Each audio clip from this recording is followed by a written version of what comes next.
बच्चों, welcome back to the R K science classes. मैं Rohit Mehta R K science classes के इस यूट्यूब चैनल में आपका स्वागत करता हूं। दोस्तों, आज का जो लेक्चर है वो हम लेकर आए हैं 12th एग्रीकल्चर बायो वालों स्टूडेंट्स के लिए। 12th एग्रीकल्चर बायो वाले स्टूडेंट्स के लिए ये मैं लेक्चर लेकर आया हूँ। और आज इस लेक्चर में हमारा जो चैप्टर नंबर 5 चल रहा है प्लांट पैथोलॉजी, उसमें हम बात करने वाले हैं फंजाई की, कवक की। किसकी बात करने वाले हैं? कवक की। यानी कि हमने अभी तक 2 वीडियो शायद 3 वीडियो डाल चुके हैं ना। जितनी टर्मिनोलॉजी थी, शब्दावली थी, उसकी बात हम कर चुके थे। और उसके बाद की जो अगली हेडिंग वो है फंजाई, कवक। अब मैं सबसे पहले बात करना चाहता हूँ कि ये कवक क्या है।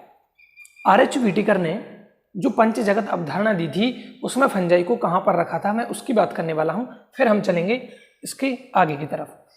तो मैं यहाँ लिखता हूँ कि सबसे पहले जो आर.एच. व्हिटेकर थे, आर.एच. व्हिटेकर ने हमें पता है 5 किंगडम क्लासिफिकेशन दिया था। क्या दिया था? पंच जगत अवधारणा दी थी। किसने दी थी? आर.एच. व्हिटेकर ने 1969 में क्या दिया था? पंच जगत अवधारणा दी थी, जिसके अनुसार 5 जगत बनाए गए। पंच जगत का मतलब क्या है? 5 जगत यहाँ पर बनाए गए। वो 5 जगत कौन कौन से थे? देखिए दोस्तों, सबसे पहले याद होनी चाहिए कि पंच जगत अवधारणा किसने दी थी? आर.एच. व्हिटेकर ने। इससे पहले कैरोलस नीलिस ने 2 जगत अवधारणा दी थी। तो देखिए कौन कौन से थे। सबसे पहले हम बात करते हैं मोनेरा, प्रोटिस्टा, फंजाई, प्लांटी और एनिमिलिया। ये 5 जगत हैं। ये 5 जगत हैं। कौन कौन से हैं? मोनेरा, प्रोटिस्टा, फंजाई, प्लांटी और एनिमिलिया। ये 5 जगत किसके द्वारा दिए गए थे? ये आर.एच. व्हिटेकर द्वारा दिए गए थे। अब इनमें देखिए जो फंजाई है उसको तीसरा क्या बनाया गया था? जगत बनाया गया था। तो ये फंजाई ही हम आज पढ़ने जा रहे हैं। यानी कि इस लेक्चर में हम केवल और केवल किसके बारे में बात करेंगे? फंजाई की। यानी कि इसके बाद के 1-2 वीडियो और आएंगे ना, वो केवल किस पर आधारित होंगे? फंजाई पर। और मैं इतना बता दूं कि ये जो फंजाई है वो 9th में भी है, ठीक है, 11th में भी है और 12th में भी है। 11th एग्रीकल्चर की बायो में भी है और दूसरी जो अपनी ओरिजिनल बायो है उसमें भी है। तो ये जो वीडियो है वो 11th वालों के लिए भी है और 12th वालों के लिए भी है। तो इसको लिख लेना कहीं ना कहीं कि पंच जगत अवधारणा किसने दी? आर.एच. व्हिटेकर ने। कब दी? 1969 में दी थी। और इसके अनुसार कौन कौन से 5 जगत बनाए गए थे? तो मोनेरा, प्रोटिस्टा, फंजाई, प्लांटी और एनिमिलिया। तो हम बात करते हैं कवक की। तो कवक है क्या चीज़? किसे कहते हैं कवक? तो मैं डेफिनेशन ये लिखी हुई है आपके सामने कि कवक यूकैरियोटिक। अब देखो शब्द आया है यूकैरियोटिक। तो मेरे ख्याल से, मेरे हिसाब से तुम सभी जानते होंगे कि यूकैरियोटिक क्या है और प्रोकैरियोटिक क्या है। यूकैरियोटिक क्या है और प्रोकैरियोटिक क्या है ना। प्रोकैरियोटिक कोशिका में बता ही देते हैं भाई, कहाँ दिक्कत है। एक तो होती है प्रोकैरियोटिक कोशिका। कौन सी कोशिका? प्रोकैरियोटिक। और एक होती है यूकैरियोटिक कोशिका। एक होती है प्रोकैरियोटिक कोशिका और दूसरी होती है यूकैरियोटिक कोशिका। प्रोकैरियोटिक कोशिका क्या होती है और यूकैरियोटिक कोशिका क्या होती है, इसके बारे में बात करते हैं। तो जो प्रोकैरियोटिक कोशिका है ये आधे प्रकार की कोशिका है, मतलब बहुत पुराने टाइप की कोशिका है, जिसमें केंद्रक झिल्ली यानी कि न्यूक्लियर मेम्ब्रेन अनुपस्थित होती है। केंद्रक झिल्ली अनुपस्थित होती है, यानी कि केंद्रक क्या होता है? सुविकसित नहीं होता। यानी कि केंद्रक सुविकसित नहीं होता। और इसके अलावा भी क्या होता है? जो कोशिकांग होते हैं वो भी ढंग से विकसित नहीं होती। ठीक है, ढंग से विकसित नहीं होती है। प्रोकैरियोटिक कोशिकाओं की मैं बात कर रहा हूँ। और इसके एग्जाम्पल में कौन आता है? जो देखो हमने मोनेरा जो अभी नाम बताया था, मोनेरा के सभी प्राणी कैसे होते हैं? प्रोकैरियोटिक। और बाकी के जो 4 जगत बचते हैं, कौन कौन से? मोनेरा के बाद बचता है हमारा प्रोटिस्टा, फंजाई, प्लांटी और एनिमिलिया। तो वो 4 जगत जो बचते हैं उनमें सब में कैसी कोशिका है? यूकैरियोटिक। तो एकमात्र जगत जिसमें प्रोकैरियोटिक जीव शामिल हैं वो कौन सा है? हमारा पहला मोनेरा, जिसमें हम जीवाणु, साइनोबैक्टीरिया इनके बारे में अध्ययन करते हैं, माइकोप्लाज्मा के बारे में अध्ययन करते हैं। और बाकी के जितने भी जगत हैं 4, उन सब में कैसी कोशिका हैं? यूकैरियोटिक कोशिकाएं। तो ये क्वेश्चन नीट में भी आया हुआ है कि किस जगत में मात्र और मात्र प्रोकैरियोटिक कोशिकाओं को सम्मिलित किया गया है, या फिर ऐसे दे दे कितने जगतों में यूकैरियोटिक कोशिकाओं वाले जीवों को शामिल किया गया था। तो आंसर होगा 4, क्योंकि पहले जो जगत था उसमें कौन सी कोशिकाएं थी? प्रोकैरियोटिक। अब इसके बाद में इसका उल्टा कर दूं तो कौन सी कोशिकाएं बन जाएंगी? यूकैरियोटिक। यानी कि इनमें केंद्रक झिल्ली भी उपस्थित होगी।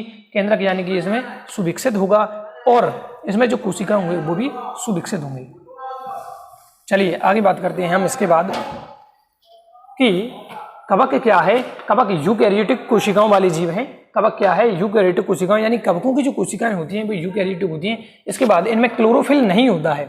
इनमें क्लोरोफिल नहीं होता है, ध्यान से सुनिएगा बात को। इनमें पर्णहरित नहीं होता है, यानी कि ये कैसे होंगे? क्लोरोफिल रहित होंगे। अगर क्लोरोफिल होता तो ये स्वपोषी होते। अभी पोषण की भी बात करेंगे हम, है ना, अभी पोषण की भी बात करेंगे, किस किस प्रकार का इनमें पोषण पाया जाता है। अगर स्वपोषी होते, अब स्वपोषी होते तो स्वपोषी होने का मतलब क्या है कि उनमें क्लोरोफिल होना चाहिए था। जिन प्राणियों में या जिन जीवों में या जिन पौधों में क्लोरोफिल होता है वो स्वपोषी होते हैं, लेकिन कवक स्वपोषी नहीं होते। क्यों नहीं होते? क्योंकि इनमें क्लोरोफिल नहीं होता। तो कवक यूकैरियोटिक होते हैं, पहली बात। दूसरी विशेषता क्या आई है? इनमें क्लोरोफिल नहीं होता है। तीसरी विशेषता क्या है कि ये बीजाणुधारी हैं, यानी कि ये बीजाणुओं को धारण करते हैं। किसको? बीजाणुओं को। स्पोर्स का ये निर्माण करते हैं। स्पोर्स क्या है? बीजाणु क्या है? तो बेटा ये लैंगिक अलैंगिक जनन करने के लिए कुछ बीजाणुओं का निर्माण करते हैं। जैसे अभी हम 4 प्रकार के कवकों का वर्गीकरण पढ़ेंगे। 4 अलग अलग समूहों में कवकों को बांटा गया है। तो किस समूह में कौन से बीजाणुओं का निर्माण होगा? जैसे हम बात करेंगे बेसिडियोमाइसिडीज, तो वहां पर बेसिडियो स्पोर्स का निर्माण होगा। हम बात करेंगे एस्कोमाइसिडीज, तो वहां पर एस्को स्पोर्स का निर्माण होगा। तो इस प्रकार से उनके नाम के आधार पर ही उनके बीजाणुओं को या स्पोर्स को नाम दिया गया है। तो आगे बात करेंगे हम वर्गीकरण में। तो बीजाणु यानी कि स्पोर्स का निर्माण किया जाता है, जिसके द्वारा मुख्यतः अलैंगिक जनन किया जाता है। कौन सा जनन किया जाता है? स्पोर्स द्वारा अलैंगिक जनन। तो बीजाणुधारी होती हैं, एक कोशिकीय या बहुकोशिकीय हो सकते हैं, यानी कि जो कवक हैं वो एक कोशिकीय भी हो सकते हैं और बहुकोशिकीय भी हो सकते हैं। और एक कोशिकीय का एग्जाम्पल बहुत सिंपल है, ईस्ट। हमारे पास जो ईस्ट जो कवक है वो एकमात्र ऐसा कवक है जो एक कोशिकीय होता है, याद कर लीजिए। यानी कि सभी जो कवक हैं वो बहुकोशिकीय होंगे। अपवाद में कह सकता हूं कि जो ईस्ट है वो एक कोशिकीय कवक है। तो अभी तक हमने क्या बात की? इनकी कोशिका यूकैरियोटिक होती है, इनकी कोशिका में क्लोरोफिल नहीं होता है, ये बीजाणुधारी होती हैं और ये एक कोशिकीय यानी कि ईस्ट, और बहुकोशिकीय इसके अलावा जो भी कवक होंगे वो सब बहुकोशिकीय होंगे। ईस्ट क्या है? एक कोशिकीय कवक है। क्या है? एक कोशिकीय कवक। इसके बाद देखिए अब इनका शरीर कैसा हुआ? तो शरीर इनका तंतुमय का मतलब है ऐसे धागे जैसा। कैसा? धागे जैसा हो सकता है। और शाखित मतलब इनमें ब्रांचेस भी हो सकती हैं, ऐसे ब्रांच भी हो सकती हैं, शाखाएं भी हो सकती हैं। तो ये तंतुमय या शाखित सूक्ष्म जीव हैं, सूक्ष्म जीव जिनकी कोशिका भित्ति काइटिन की बनी होती है। मुख्यतः किसकी बनी होती है? ज्यादातर जो कवक हैं उनकी कोशिका भित्ति में क्या पाई जाती है? काइटिन। ठीक है। काइटिन के अलावा दूसरी चीज क्या हो सकती है इनकी कोशिका भित्ति में? वो है सेल्यूलोज। अब देखो कवक और पादप में यहाँ पर डिफरेंस आता है कि कवक की कोशिका भित्ति काइटिन की बनी होती है, जबकि पादपों की कोशिका भित्ति सेल्यूलोज की बनी होती है। लेकिन कवक में देखिए कुछ कवक ऐसे भी हैं जिनकी सेल्यूलोज की बनी होती है और कुछ कवक ऐसे भी हैं जिनकी काइटिन और सेल्यूलोज दोनों से बनी होती है। तो आंसर मुख्यतः क्या रहेगा हमारे पास? काइटिन। क्या रहेगा हमारे पास? काइटिन। ऑप्शन में आता है कवक की कोशिका भित्ति बनी होती है, पहला ही ऑप्शन मिल जाएगा, या फिर नहीं मिलेगा तो आंसर हमें क्या टिक करना है? काइटिन की, क्योंकि ज्यादातर जो कवक हैं उनकी कोशिका भित्ति काइटिन की ही बनी होती है ना। कीटों का जो शरीर होता है, जो कंकाल होता है, वो भी किसका बना होता है? काइटिन का बना होता है, कीटों का कंकाल। तो इनकी कोशिका भित्ति काइटिन या सेल्यूलोज या दोनों की बनी होती है। ठीक है। तो ये तो थी डेफिनेशन। इसमें डेफिनेशन में हमने कितनी विशेषताओं की बात की है वो देखिए। पहली यूकैरियोटिक, दूसरी क्लोरोफिल रहित, तीसरी बीजाणुधारी, चौथी विशेषता क्या है? एक कोशिकीय या बहुकोशिकीय हो सकते हैं। पांचवा क्या है? तंतुमय या शाखित सूक्ष्म जीव हैं। और छठी विशेषता बात की है इनकी कोशिका भित्ति की, यानी कि इनमें कोशिका झिल्ली भी होगी और इनमें कोशिका भित्ति भी होगी। चलिए अब बात करते हैं हम कि जीव विज्ञान की या माइक्रोबायोलॉजी या बायोलॉजी की वह शाखा जिसमें कवकों का अध्ययन किया जाता है उसको कवक विज्ञान कहा जाता है, और इंग्लिश में इसको माइकोलॉजी कहा जाता है। माइकोलॉजी। ठीक है। बायोलॉजी की या सूक्ष्म जीव विज्ञान यानी कि माइक्रोबायोलॉजी की वह शाखा जिसमें हम केवल किसका अध्ययन करते हैं? कवकों का, फंजाई का अध्ययन करते हैं, उसको हम क्या कहते हैं? माइकोलॉजी कहते हैं। और माइकोलॉजी के जनक पीए माइकेली हैं, तो दिक्कत नहीं आएगी याद करने में। माइकोलॉजी और माइकेली, पीए माइकेली, तो जनक कौन हो गया? पीए माइकेली। और जो शाखा है जिसमें कवकों का अध्ययन किया जाता है उसको क्या कहते हैं? माइकोलॉजी। माइकोलॉजी माइकेली, माइकोलॉजी, माइकेली, नाम याद आराम से हो जाएंगे। तो ये तो थे दोस्तों परिभाषा। कवक विज्ञान क्या है, माइकोलॉजी क्या है उसकी बात की, यानी कि वह शाखा जिसमें कवकों का अध्ययन किया जाता है माइकोलॉजी कहलाती है, और इसके जनक कौन है, माइकेलियन। अब हम बात करते हैं सामान्य लक्षणों की, इसका स्क्रीनशॉट लेके आपको छापना है। अब हम बात करते हैं किसके, सामान्य लक्षणों की, यानी कि कवकों के सामान्य लक्षण कौन कौन से हैं। तो पहले मैं बात करता हूं उसके हैबिटेट की, उसके आवास की, कि रहता कहाँ है, कवक पाया कहाँ पर जाता है।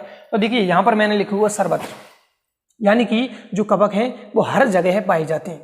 सर्वत्र का मतलब है सभी जगह, जल में भी होंगे, आकाश में भी होंगे, धरती में भी होंगे, सभी जगह कवक पाए जाते हैं। ठीक है, पूर्णतः क्लोरोफिल रहित, अभी बात की हमने, क्लोरोफिल इनमें नहीं पाया जाता, लेकिन एक शब्द मैंने अब जोड़ा है पूर्णतः, यानी कि सभी कवकों में क्लोरोफिल नहीं पाया जाता है। कोई सा ऐसा कवक नहीं है जिसमें क्लोरोफिल हो, 12th लेवल की बात कर रहा हूँ। ठीक है, पूर्णतः क्लोरोफिल रहित होते हैं। अब अगर क्लोरोफिल होता तो मैंने बताया स्वयंपोषी होते, लेकिन क्लोरोफिल नहीं है। अब ये कैसे कैसे हो सकते हैं, इनमें पोषण की कौन सी विधियां हो सकती हैं वो देखिए। यानी कि अतः ये क्या हो सकते हैं, मृतोपजीवी सैप्रोफाइट हो सकते हैं।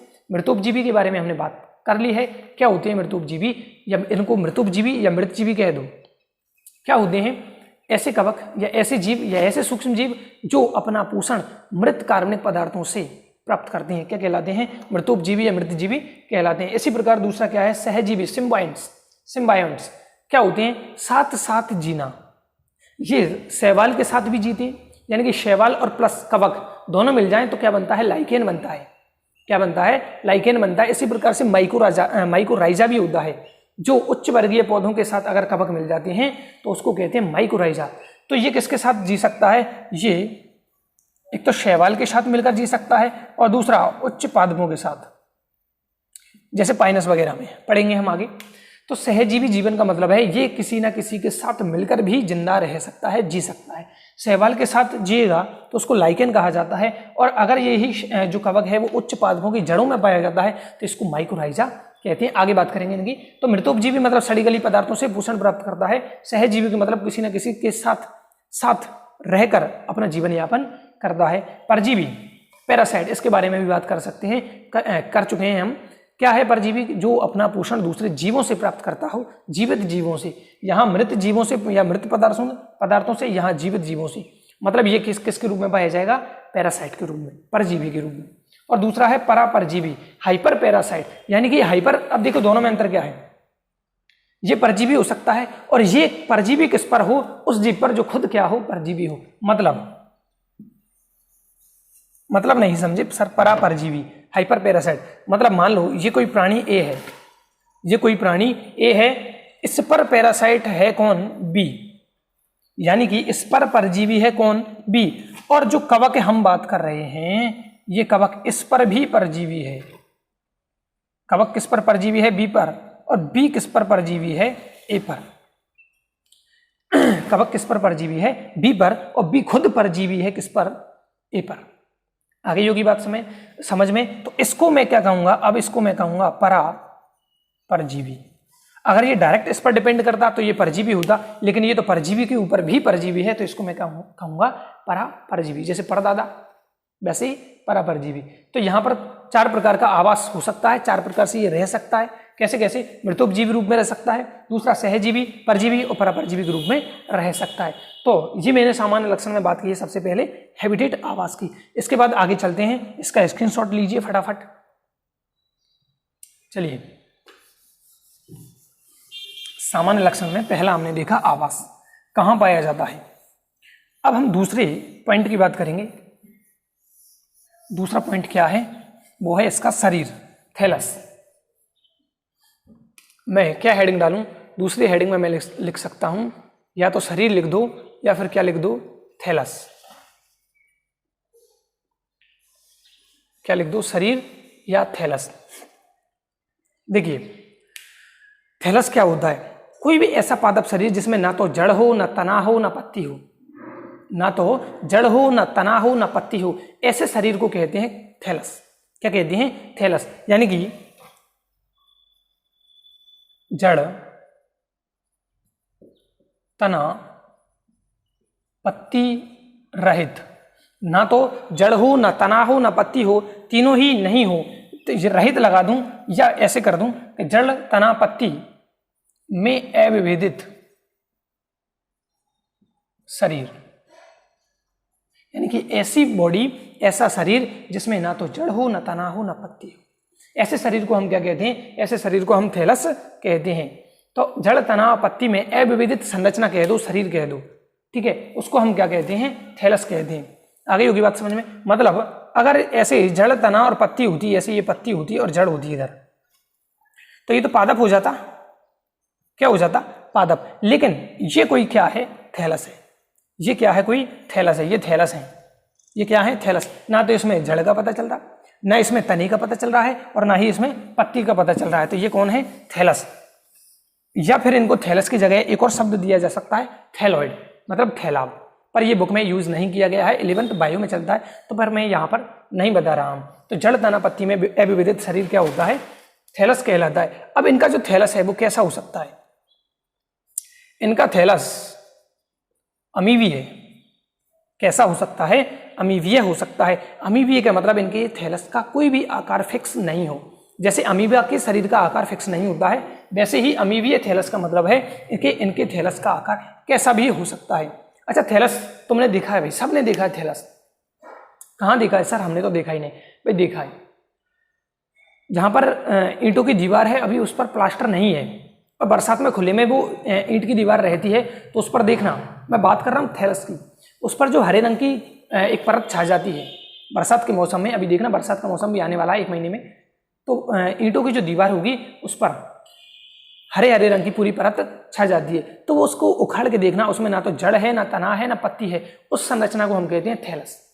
हालांकि वो कवक नहीं है, वो शैवाल है, क्योंकि शैवाल भी कैसे होते हैं? थैलस होते हैं। शैवाल भी कैसे होते हैं? थैलस होते हैं। ठीक है, तो थैलस इनका अमीवीय हो सकता है, जिसका कोई आकार नहीं होता। थैलस इनका एक कोशिकीय, यानी कि यूनिसेल्यूलर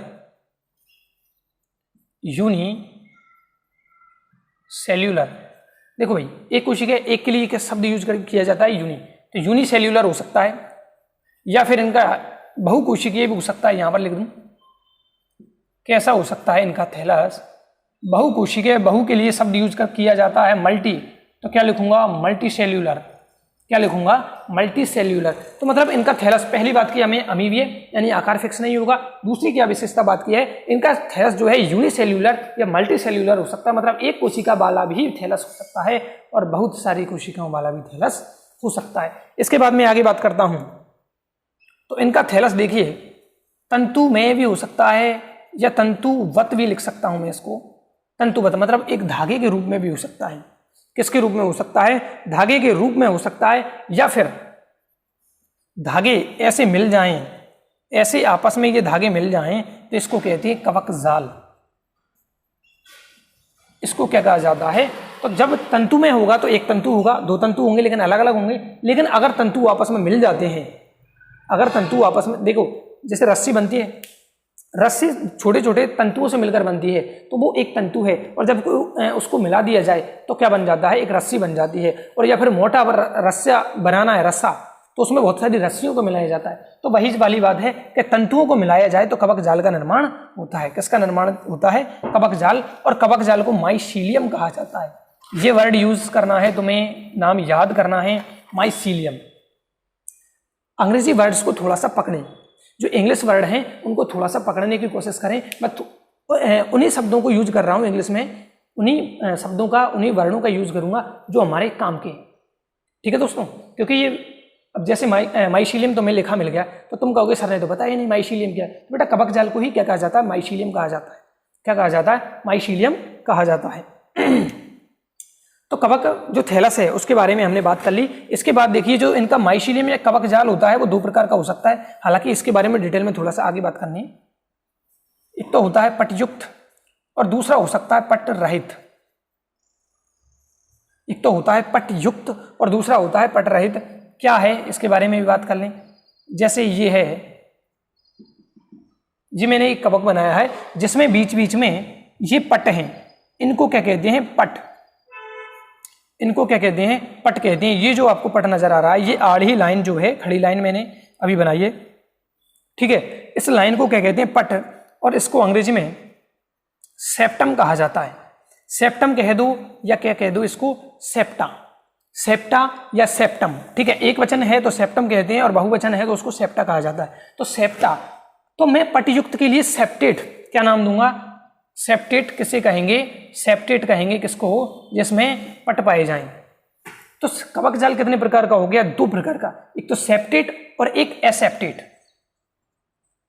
आ गई होगी बात समझ में, सेप्टेट एसेप्टेट कैसे नाम दिए, यानी कि इसका जो कवक जाल होगा उसमें किसी प्रकार का क्या नहीं होगा, पट नहीं होगा। अब अगर मैं इसको साखित बनाना चाहूं तो ये साखित भी बन गया, ये लो, इधर से ब्रांच निकालना चाहूं तो इधर भी ब्रांच निकल जाएगी। हालांकि कवकों की अगर मैं इसमें भी निकालना चाहूं तो इसमें भी निकलेगी, लेकिन यहां पर क्या बन जाएंगे, सेप्टा बन जाएंगे। तो कवक जाल 2 प्रकार का होगा, आराम से समझिएगा बात को, बहुत सिंपल और धीरे धीरे पढ़ा रहा हूं मैं इसमें। कवक जाल कितने प्रकार का हो सकता है, 2 प्रकार का।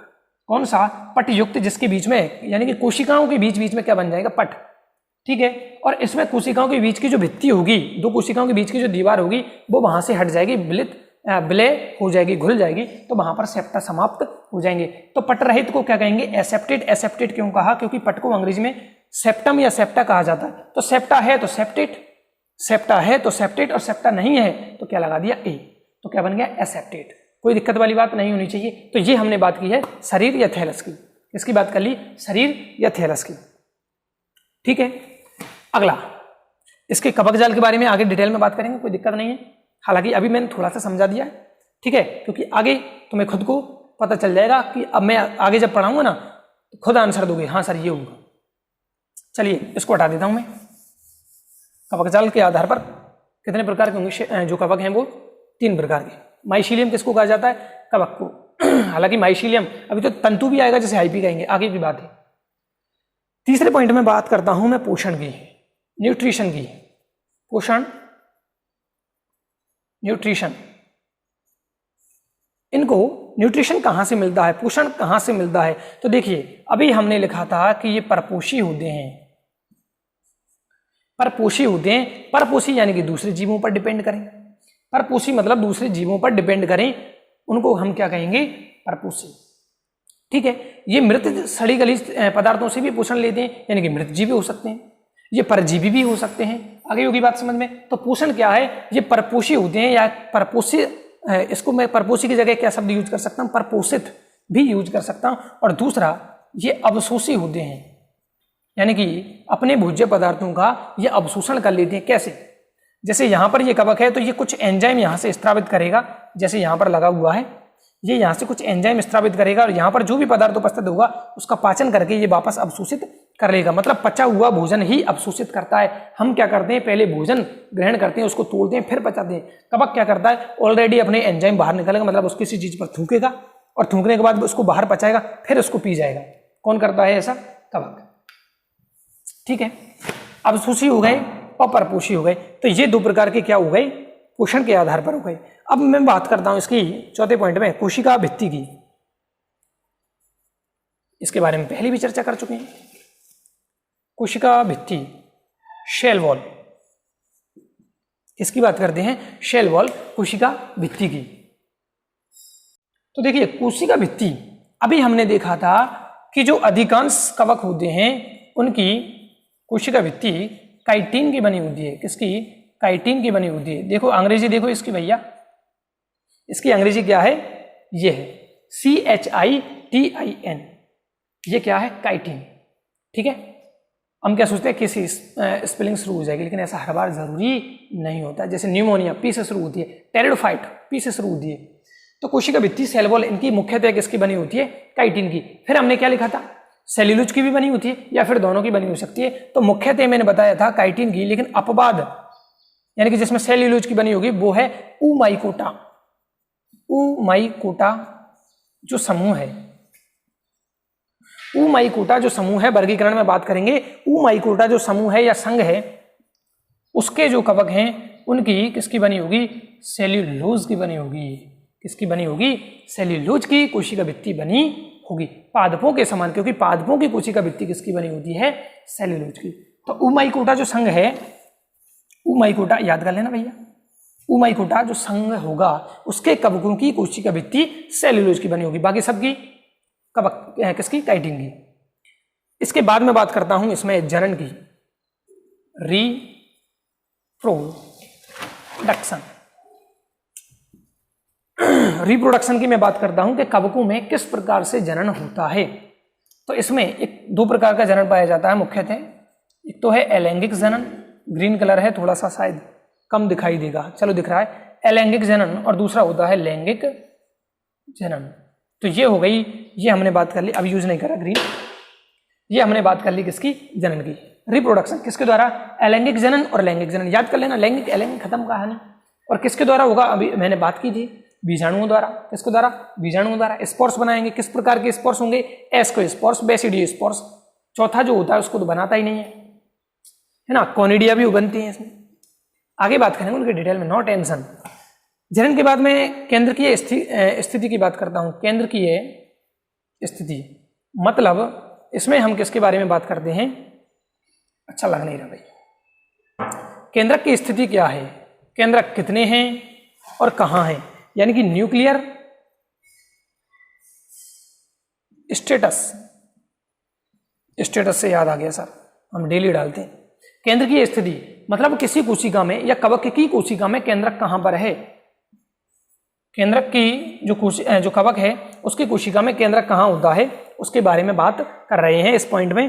तो केंद्रक बेटा सबसे पहले तो याद करो कि केंद्रक कैसा होता है, इनका केंद्रक सुविकसित होता है।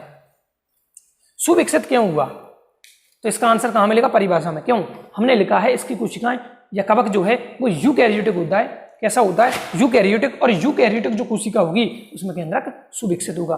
किसमें नहीं होता सर, प्रोकैरियोटिक में नहीं होता सुविकसित। प्रोकैरियोटिक में कौन आते हैं सर, जीवाणु आते हैं, साइनोबैक्टीरिया आते हैं, माइकोप्लाज्मा आते हैं। चलिए, तो इनका केंद्रक कैसा होगा, सुविकसित होगा। और मुख्यतः एक कोशिका में एक केंद्रक होता है, एक सेल में एक। बट अभी मैंने जो बनाया था पट रहित, अभी मैंने बनाया था पट रहित, उसमें केंद्रक पता ही नहीं चलेगा कहां से कहां तक एक कोशिका है। तो वहां पर कैसी कंडीशन हो जाएगी, बहुकेंद्र की है। कैसी कंडीशन हो जाएगी, बहुकेंद्र की है, यानी बहुत सारे केंद्रक। किसमें, पट रहित कवकों में। पट रहित कवकों में दिखाई दे रहा है ना, हाँ। पट रहित कवकों में क्या हो जाएगा, बहुकेंद्र की कंडीशन हो जाएगी। और इस बहुकेंद्र की कंडीशन को कोएनोसाइट या कोएनोसाइटिक कहा जाता है, याद कर लेना। अब देखो, बहुकेंद्र की कंडीशन को क्या कह रहे हैं, कोएनोसाइटिक। कोएनोसाइटिक। अब देखो इसको दूसरे तरीके से क्या पढ़ते हैं, सिनोसाइटिक। तो सिनोसाइट या कोएनोसाइट, सिनोसाइट या कोएनोसाइट, ये अलग अलग टीचर अलग अलग तरीके से पढ़ सकते हैं, मैंने दोनों बता दिए। इसको कुछ टीचर ओ को साइलेंट मानेंगे, कुछ टीचर क्या करते हैं, ओ को साइलेंट मान लेते हैं, तो इसको क्या पढ़ देंगे, सिनोसाइटिक। क्या पढ़ेंगे, सिनोसाइटिक। लेकिन अगर ओ को पढ़ा जाए तो क्या बनेगा, कोएनोसाइटिक। तो मैंने दोनों ही बता दिए। कोई टीचर क्या बोले, कोई टीचर क्या बोले, अपने को मतलब नहीं है, दोनों ही एक ही है, कोएनोसाइटिक या सिनोसाइटिक।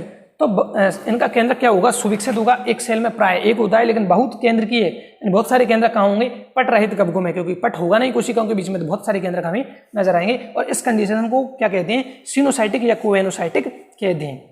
ठीक है दोस्तों, ये किसकी बात की, केंद्र की स्थिति की। और लास्ट पॉइंट हमारा बचता है जीवन चक्र। यही लिख देता हूं एक लाइन है उसमें, जीवन चक्र। तो इसमें क्या लिखना है, सरल से जटिल तक। सरल से जटिल तक मतलब कुछ कवकों का जीवन चक्र बहुत सिंपल होता है, सरल होता है, लेकिन कुछ जो बहुकोशिकीय कवक हैं, बार बार सवाल निकलता है, जो बहुकोशिकीय कवक हैं उनका जीवन चक्र जटिल भी होता है। तो जीवन चक्र में हम किसकी बात करेंगे, लाइफ साइकिल। अंग्रेजी लिखी नहीं मैंने इसकी, लाइफ साइकिल। तो सरल से जटिल तक, यानी एक कोशिकीय जो कवक हैं उनका जीवन चक्र सिंपल सा हुआ, एक कोशिका। और बहुकोशिकीय जो कवक होंगे उनका जीवन चक्र थोड़ा सा जटिल होता है। तो आज मैंने इस लेक्चर में बात की है केवल और केवल कवकों के सामान्य लक्षणों की। सबसे पहले हमने बात की किसकी, आवास के बारे में। हैबिटेट क्या है उसका, कहाँ रहता है, किस कंडीशन में रहता है। तो हमने मृतजीवी, सेप्रोफाइट, सिम्बायोन्ट्स, पैरासाइट, हाइपर पैरासाइट, इनकी बात की। दूसरा हमने थैलस। तो थैलस क्या है, सबसे पहले उसकी बात की। ऐसा पादप शरीर या ऐसा शरीर जिसमें ना तो जड़ है, ना तना है, ना पत्ती है, उसको हम क्या कहते हैं, थैलस कहते हैं। इसका थैलस अमीबिया या प्लाज्मोडियल भी हो सकता है, अमीबिया या एक और शब्द यूज कर सकते हैं, प्लाज्मोडियल। प्लाज्मोडियल क्या यूज कर सकते हैं, प्लाज्मोडियल वर्ड यूज किया जा सकता है। दूसरा, एक कोशिकीय हो सकता है थैलस या बहुकोशिकीय, यूनिसेल्यूलर, मल्टीसेल्यूलर, तंतुमय या तंतुबद्ध हो सकता है, यानी कि एक धागे नुमा हो सकता है। और धागे अगर मिल जाएं तो कवक जाल बनाते हैं। और कवक जाल को हम माइसीलियम कहते हैं। कवक जाल के आधार पर जो कवक हैं वो दो प्रकार के हो सकते हैं, सेप्टेड, एसेप्टेड। सेप्टेड मतलब जिसमें सेप्टा होंगे, एसेप्टेड मतलब जिसमें पट या सेप्टा नहीं होंगे। इसके बाद पोषण की बात करें तो ये परपोषित होते हैं, अपशोषी होते हैं। दूसरा कोशिका भित्ति, जो अगला पॉइंट है वो क्या है, कोशिका भित्ति। अधिकांश जो कवक हैं उनकी कोशिका भित्ति काइटिन की बनी होती है। किसकी बनी होती है? काइटिन की। लेकिन जो उमाइकोटा संघ है, उमाइकोटा जो समूह है उसकी कोशिका भित्ति सेल्यूलोज की बनी होती है, पादपों के समान होती है। तो ऑप्शन ऐसे आ जाए, निम्न में से सत्य कथन है। एक ही बोल रहा हूं, उमाइकोटा समूह पादपों के समान कोशिका भित्ति दर्शाते हैं। सही है भाई। जनन की बात करें तो अलैंगिक जनन और लैंगिक जनन दोनों विधियां होती हैं। केंद्र की स्थिति की बात करें तो सुविकसित इसका केंद्रक होता है, एक कोशिका में एक केंद्रक होता है। लेकिन पट रहित जो कवक होंगे उनमें कैसी कंडीशन होगी? बहुकेंद्रकीय। और बहुकेंद्रकीय कंडीशन को हम सिनोसाइटिक या कोएनोसाइटिक कंडीशन कह दिए। और जीवन चक्र सरल से जटिल तक कुछ भी हो सकता है। जय हिंद, जय भारत। हमारे साथ ऐसे ही बने रहें। जय श्री राम। अगला लेक्चर बहुत जल्द शूट करेंगे, कवक पर ही चलेंगे। 3-4 लेक्चर कवक पर ही चलते रहेंगे। तब तक के लिए टाटा बाय बाय।